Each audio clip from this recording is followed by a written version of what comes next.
Olá, você que não é cheque, mas é especial, eu sou o Fred Marques, o seu querido consultor financeiro, e o tema de hoje são as vidas negras no sistema capitalista. George Floyd foi morto por um policial branco após ser acusado de portar uma nota falsa de $20.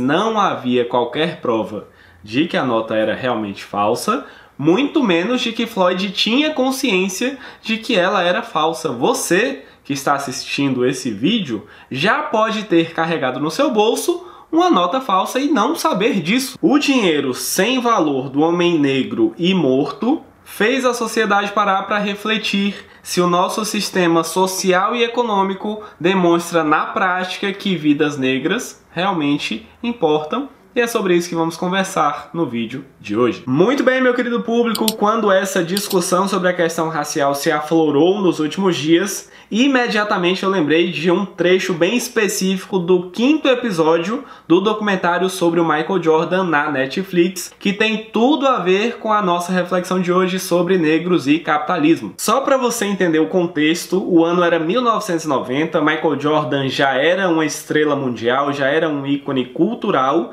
e naquele momento concorriam ao Senado pela Carolina do Norte Jesse Helms e Harvey Gantt. Jesse Helms era um candidato que era conhecido pelas suas pautas racistas. Ele defendia a segregação racial nas escolas, ele era contra a instituição do feriado em homenagem a Martin Luther King, ele era inclusive favorável ao apartheid na África do Sul. Já Harvey Gantt tentava ser o primeiro senador negro da história da Carolina do Norte. Em um contexto no qual atletas lendários como Muhammad Ali e Kareem Abdul-Jabbar se posicionavam claramente contra o racismo da época, Michael Jordan escolheu se omitir e não declarou publicamente apoio à candidatura de Harvey Gantt e tudo o que ela representava. Criticado pela sua falta de engajamento nas questões políticas e sociais, Michael Jordan foi questionado sobre o seu silêncio durante a campanha de Harvey Gantt.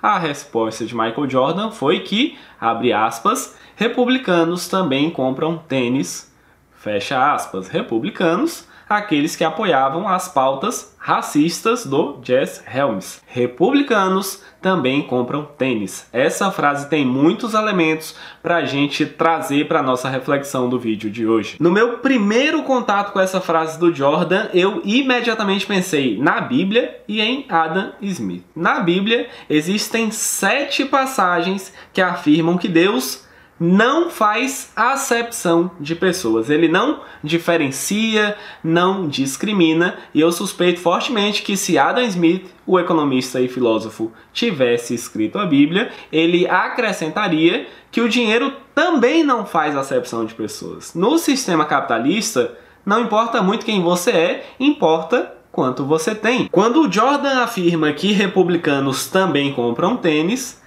é exatamente isso que ele está expressando. Não importa se você é um maldito de um racista, importa o dinheiro que você coloca no meu bolso. O dinheiro determina não só os rumos da nossa economia, mas também a nossa mídia, a nossa cultura, a nossa política e polícia, a nossa justiça. Em diferentes graus, de acordo com o poder aquisitivo de cada um, as pessoas vão construindo a sociedade na qual elas vivem, ficando de fora desse processo de construção quem não tem dinheiro e, portanto, não exerce influência. Guiada pelo consumo e pelo fluxo do dinheiro, a sociedade vai tomando forma e ganhando um rosto. Não precisa ser nenhum sociólogo para saber que esse rosto não tem nada de negro. Pretos e pardos ganham menos da metade do que os brancos ganham. Isso quando ganham alguma coisa, porque 64% dos desempregados no país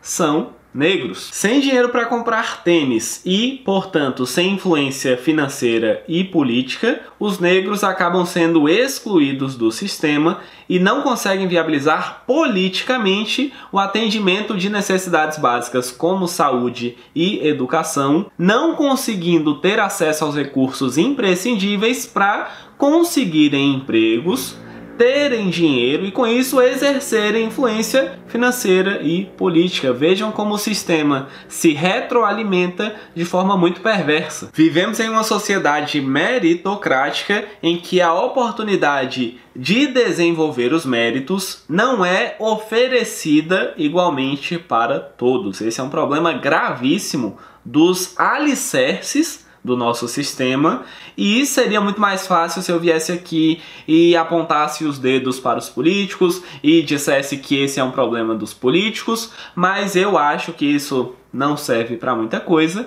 então eu prefiro pensar no que eu, como educador financeiro, posso fazer para contribuir para uma sociedade mais justa para todos. A educação financeira ainda é muito elitista. Claramente são pessoas de classe média falando para pessoas de classe média. Quem no Brasil consegue gastar com o essencial apenas 50% da renda e investir 20%, como ensina o método mais tradicional de organização de orçamento? É muito fácil você falar que basta foco e força de vontade quando você estudou em escola particular e o principal desafio financeiro da sua vida na adolescência foi porque o seu pai não queria te dar um carro e o pai da coleguinha deu um carro para ela. É muito fácil falar que enriquecer é uma questão de escolha quando você não precisa escolher se almoça ou se janta, se vai para a escola ou se trabalha. A educação financeira reproduz a mesma exclusão que o negro vive em outros âmbitos da sua vida e contribui para perpetuar a falta de acesso a recursos, nesse caso não financeiros, que o negro poderia ter para viver uma vida mais digna. Eu procuro ensinar conceitos de educação financeira que possam ser aplicados em diferentes contextos, mas eu sei que a minha fala é limitada pela minha realidade. Por isso, eu aproveito esse espaço aqui